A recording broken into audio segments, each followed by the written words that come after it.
noon di pa naglakad tayo, tayo-tayo pa. Oh. Lakas eh, no? Di na naulit yun. Naulit pala yun. Yung kasama ko yung pinsan ko. Naglakad din tayo. Lakad din kami, walang niya.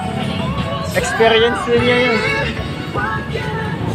Sabi ko sa pinsan ko, kung tayo sasakay, bababa din naman tayo. Yung isasakay natin, ikain na lang natin, busog pa tayo. Di sabi, di nga, yan sa Google Map, yung dadaan natin, di na namin. Oh, 1 hour lang, pwede na. 1 hour lang naman tayo iniintay ng mga yun ah. Di sabi ko, sige, kain tayo, hindi kain kami. Yung kinenta ko yung sabi ko, 400 din, malaki din yung pamasahe, sayang din yan.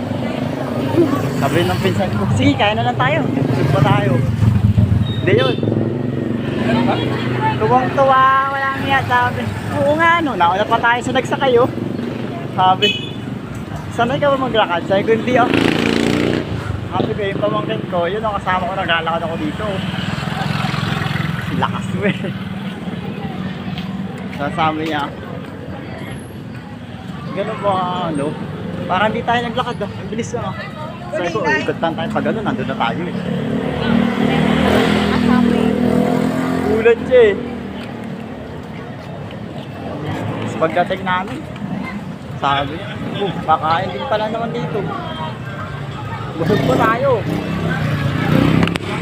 Pag iba kasama ko, hindi ako makapaglakad basta-basta. Paminsan sa Infoy gusto kong paglakad, pero Wala yun, lagi inarte siya. Malabo yun. Eh para kasi sa akin yung lakad, mas healthy ka. Oo. Hop. Hop.